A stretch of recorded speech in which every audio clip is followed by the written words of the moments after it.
Ya, pada masa pandemi COVID-19 ini sangat banyak terjadi kasus kelangkaan APD, terutama APD yang digunakan untuk penanganan pasien COVID-19. Kasus ini sering terjadi tentang penyimpangan produksi dan pendistribusian APD tersebut. Modus-modus yang digunakan oleh oknum antara lain memainkan harga, menimbun APD, kemudian juga menghalangi atau menghambat jalur pendistribusian APD. Selain itu juga mengedarkan APD atau alat kesehatan lainnya yang tidak sesuai dengan standar dan tidak memiliki izin edar. Untuk para oknum yang melakukan hal tersebut akan dijerat hukuman sesuai pasal UU nomor 7 tahun 2012 tentang perdagangan, di mana hukumannya adalah denda sebesar 50 miliar atau 15 tahun penjara. Kalian pasti penasaran kan bagaimana cara pengolahan limbah APD yang digunakan untuk penanganan pasien COVID-19? Oke, mari kita simak videonya sampai akhir. Topik bahasan yang selanjutnya yaitu pengelolaan efisiensi APD.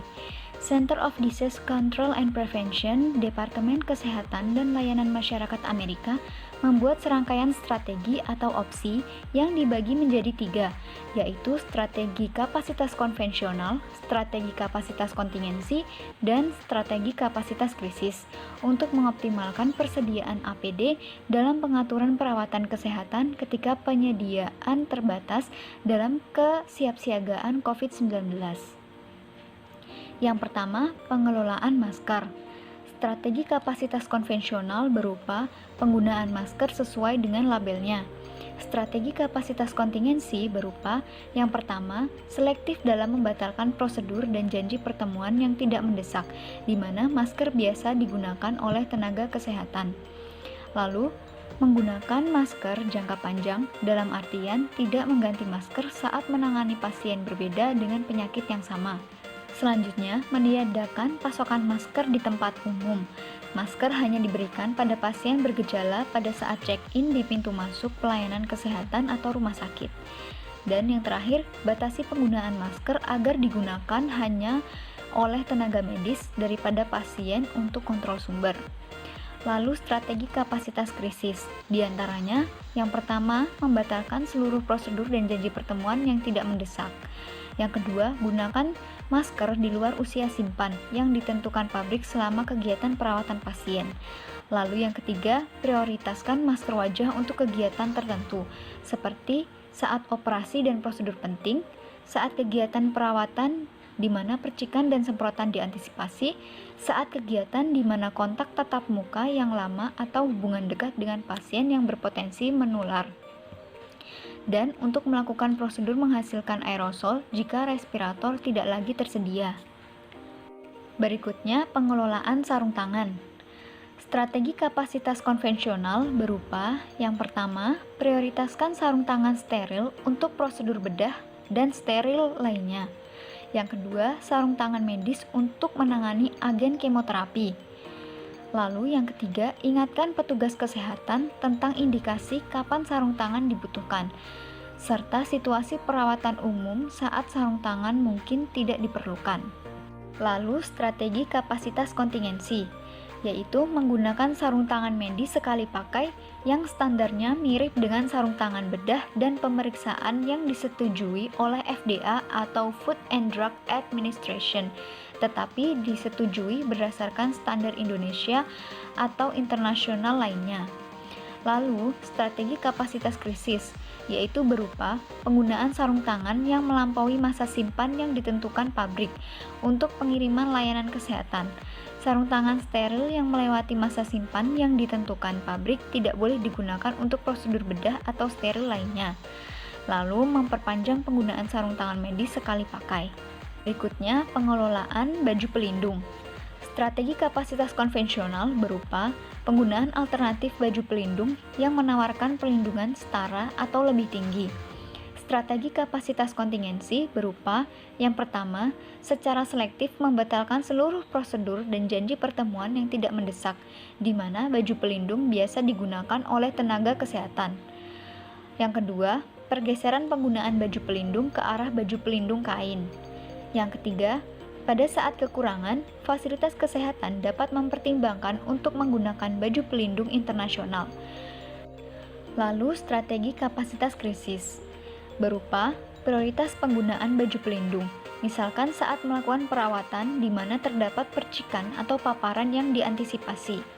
Dan yang kedua, saat kontak dengan pasien berpeluang transfer virus atau patogen. Di sini saya akan menjelaskan mengenai pengolahan limbah di rumah sakit. Yang pertama adalah limbah cair. Prosesnya adalah cairan dimasukkan ke wadah pengumpulan yang disediakan atau langsung dibuang di wastafel atau lubang air limbah di toilet. Terus, semua pipa penyaluran air limbah harus tertutup dengan diameter memadai. Kemudian, pemeriksaan instalasi penyaluran dilakukan setiap hari. Kemudian, pastikan unit operasi dan unit proses IPAL bekerja secara optimal. Kemudian, bila tidak dimungkinkan untuk dilakukan keduanya, maka dapat dilakukan penguburan sesuai dengan kaidah penguburan limbah B3. Selanjutnya adalah limbah padat domestik di rumah sakit. Apa sih limbah padat domestik di rumah sakit? Yaitu limbah yang berasal dari kerumah tanggaan atau sampah sejenis, seperti sisa makanan, kardus, kertas, dan sebagainya, baik organik, anorganik, dan khusus. Pengelolaannya adalah menyediakan 3 wadah organik, non-organik, dan khusus yang dilapisi dengan kantong plastik dengan warna yang berbeda. Selanjutnya, pengumpulan limbah dari wadah sekurangnya 24 jam sekali, sedangkan limbah khusus sekurangnya sekali dalam 6 jam.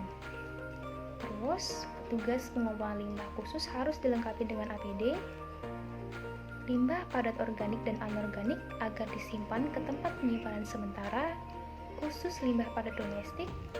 Selanjutnya, limbah padat khusus agar disimpan di tempat penyimpanan sementara, sampah atau limbah B3 dengan perlakuan seperti limbah B3 infeksius.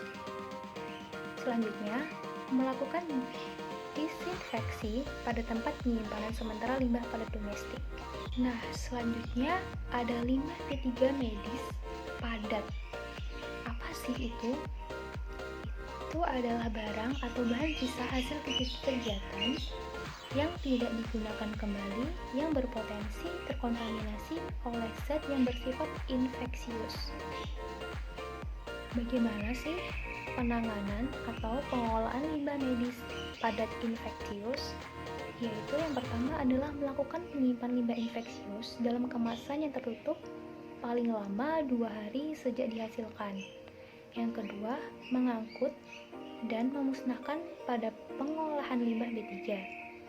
Bisa digunakan dengan fasilitas insinerator dengan suhu pembakaran 800 derajat Celcius atau autoclave yang dilengkapi dengan pencacah atau shredder. Nah, residu hasil pembakaran atau cacahan hasil autoclave dikemas dan dilekati simbol beracun. Dan label B3 yang selanjutnya disimpan di tempat penyimpanan sementara limbah B3 untuk selanjutnya diserahkan kepada pengelola limbah B3.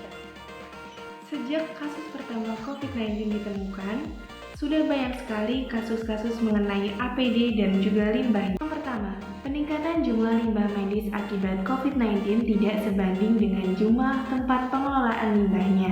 Ya, tidak semua rumah sakit dan tidak semua provinsi memiliki pengelolaan limbah medis.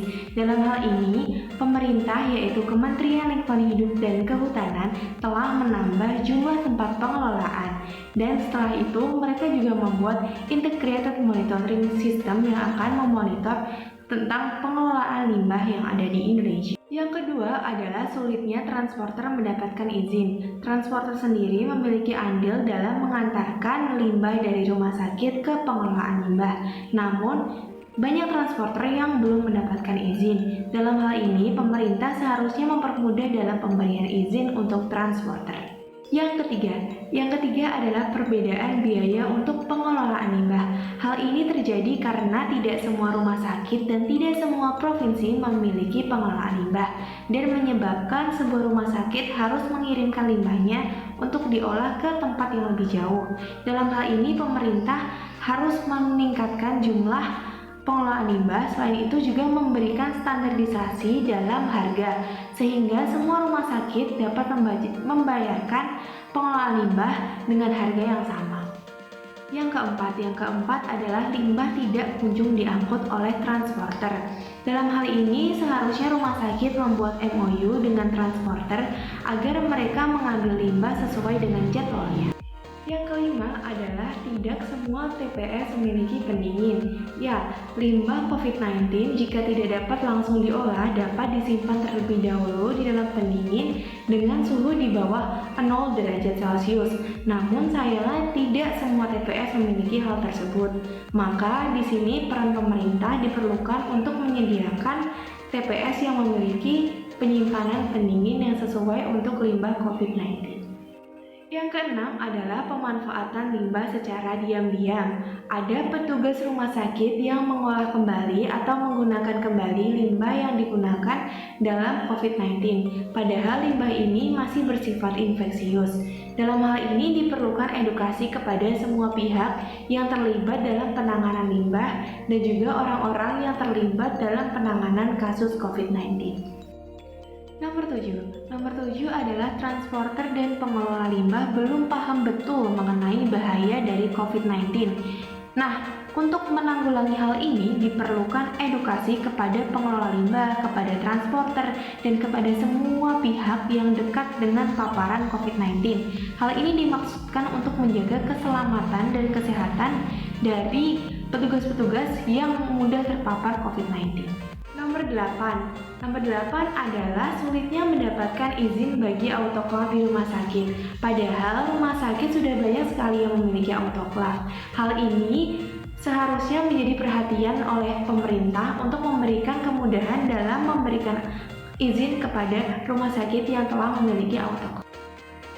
Yang terakhir adalah nomor 9. Dari 2000-an rumah sakit yang ada di Indonesia, hanya ada 82 rumah sakit yang memiliki izin insenerator dan hanya ada 63 insenerator yang dapat beroperasi. Dalam hal ini diperlukan kemudahan pemberian izin. Cukup sekian video dari kelompok kami, semoga bermanfaat and thanks for watching.